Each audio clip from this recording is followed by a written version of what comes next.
اور ایسے ہی دعا ایک عمل ہے، ہم دعا کرتے ہیں اور اس کا بدلہ اور اس کا اجر اور اس کا فائدہ مردے کو بھی حاصل ہوتا ہے۔ رحمت کونین صلی اللہ علیہ وسلم فرماتے ہیں کہ ایک شخص کا مرنے کے بعد درجہ بلند ہوا تو اس نے اللہ تعالیٰ کی بارگاہ میں عرض کی، یا رب کریم، میرا تو عمل منقطع ہو گیا، یہ اب میرا درجہ کیسے بلند ہوا؟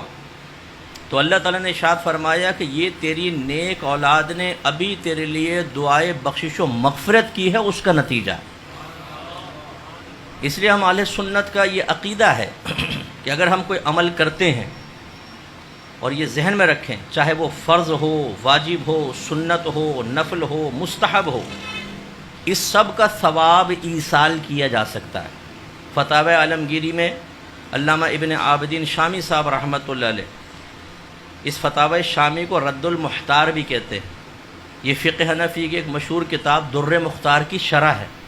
اس میں آپ نے خود یہ لکھا مسئلہ کہ فرض ہو، واجب ہو، سنت و نفل ہو، سب کا ثواب آپ بخش سکتے ہیں۔ اس کا مطلب ہے کہ یہ جو ہم بعض لوگوں میں غلط فہمی ہوتی ہے کہ قرآن خوانی کراؤ اس کا ثواب بخشو، یا آیت کریمہ کرواؤ پھر کرو، تو اس کا بھی پہنچے گا اور آپ اہتمام کرنا چاہیں تو حرج نہیں، لیکن اگر آپ فرض نماز پڑھ رہے ہیں، پڑھنے کے بعد اس کا ثواب ایصال کر دیں۔ آپ کوئی نفلی کام کرتے ہیں، آپ کو صدقہ کرتے ہیں، سب کا ثواب۔ اچھا، یہ بھی میں نے دیکھا ہے، اگر میری بہنیں بھی سن رہی ہیں یا بعد میں سنیں گی، بہنوں میں خاص طور پہ میں نے ایک بخل کی سی کیفیت دیکھی ہے۔ ایک قرآن ختم کیا، بھائی کس کے لیے؟ نانی کے لیے، یہ صرف میری نانی کے لیے۔ دوسرا قرآن پڑھیں گی یہ امی کے لیے۔ ارے بھائی آپ کیوں بخل کر رہے ہیں؟ جب اللہ کی رحمت بڑی ہے، وہ اجر دینے کے لیے تیار ہے، اور آپ اگر ایک کاروبار سے انویسٹمنٹ کر کے 1,00,000 روپے کما سکیں، اور دوسرا کہے کہ اگر میں تھوڑی سی ٹیکنیک بتاؤں یہی 1,00,000 1 کروڑ میں بدل سکتا ہے، تو پھر ادھر کیوں نہ جائے کہ بھئی 1 کروڑ کما لیں؟ تو ہم کہتے ہیں اس کے لیے، اس کے لیے، حالانکہ اعلیٰ حضرت نے ارشاد فرمایا کہ اگر کوئی ایک قرآن پڑھ کر فرض کر لیں 10 مردوں کو بخشے گا تو سب کو پورا قرآن کا ثواب ملے گا۔ ایسا نہیں کہ کچھ سپارے جا رہا ہوں، پورا قرآن کا ثواب ملے گا، اور بخشنے والے کو 10 قرآن کا ثواب ملے گا۔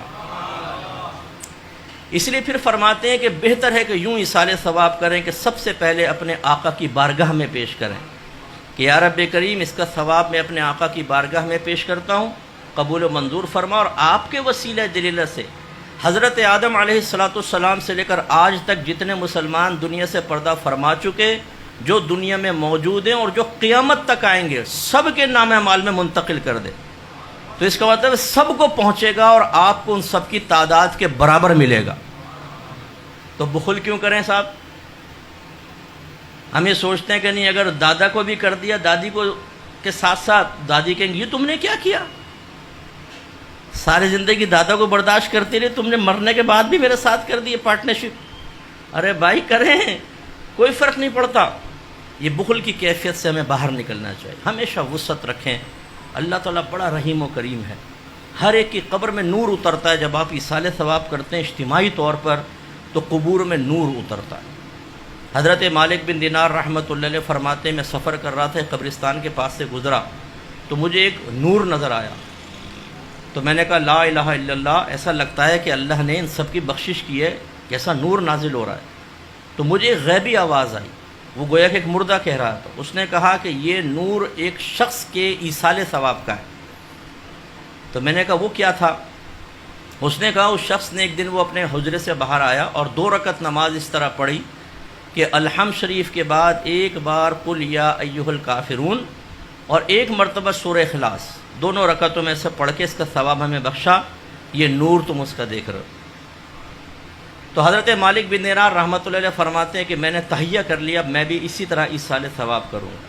کچھ عرصے بعد کہتے ہیں مجھے خواب میں نبی کریم صلی اللہ علیہ وسلم کی زیارت ہوئی، اور سرکار نے ارشاد فرمایا کہ اے مالک، جتنا تو نے میری امت کو ہدایہ بھیجے اس کے بدلے میں اللہ تبارک و تعالیٰ نے تیری بخشش فرما دی۔ اور یہ اچھی طرح یاد رکھیں کہ جب آپ اپنے ذہن میں وسعت پیدا کر کے خصوصاً انبیاء علیہم السلام، صحابہ کرام، اولیاء عظام اور اہل بیت اطہار کو ایصال ثواب کرتے ہیں، ثواب ایصال کرتے ہیں، ان کے پاس پہنچتا ہے۔ آپ کے نام کے ساتھ آپ کے والد کے نام کے ساتھ تعارف ہوتا ہے، یہ فلاں بن فلاں نے بھیجا ہے، اس سے ان کے درجے بلند ہوتے ہیں، ان کے قبور میں انوار و تجلیات اللہ کی طرف سے نازل ہوتی ہیں، رحمتیں نازل ہوتی ہیں، انہیں روحانی سکون ملتا ہے۔ جب آپ ان کے لیے اس طرح روحانی سکون اور درجات کی بلندی کا سبب بنتے ہیں، علماء کہتے ہیں اب ذرا تصور میں سوچیں، جب آپ میدان محشر میں پہنچیں گے اور ان نفوس قدسیہ کو اللہ تعالیٰ اذن شفاعت عطا فرمائے گا، تو یہ کسی کا احسان نہیں رکھتے ہیں، یہ تمہیں ڈھونڈ ڈھونڈ کر تمہاری شفاعت کریں گے۔ تو اس لیے بالکل جیسا بھی یہ محفل ایک پرٹیکولر والد صاحب کے لیے رکھی گئی، تو یہ ہو سکتا ہے کہ آپ اجتماعی اصال ثواب کریں اور آخر میں خاص طور پہ ان کے لیے، اس میں کوئی حرج نہیں ہے، یہ ہو سکتا ہے۔ تو جیسے بھی یہ رکھی گئی ان کے لیے خاص اصال ثواب، اور دعا میں سب کو بخش دیا جائے، سب کو اصال کیا جائے، تو انشاءاللہ تعالی میدان محشر میں، اور پھر ہم اہل سنت کے لیے خاص طور پہ بڑی سعادت کی بات، ہم کوئی زندگی میں ایک بار نہیں کرتے ہیں، ہم تو بار بار کرتے ہیں۔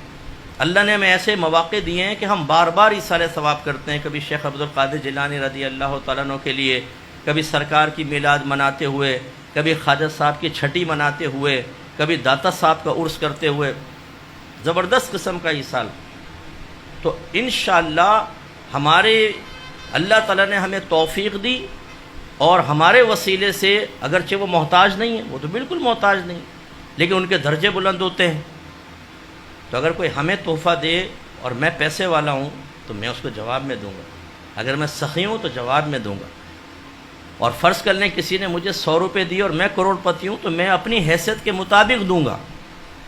تو اب اندازہ کریں کہ ہم ثواب ایصال کرتے ہیں اپنی حیثیت کے مطابق، اور ان بزرگوں کی طرف سے جو جواب آئے گا وہ ان کے درجات کے اعتبار سے آئے گا، وہ ہوگا کہ آپ سوچئے ذرا۔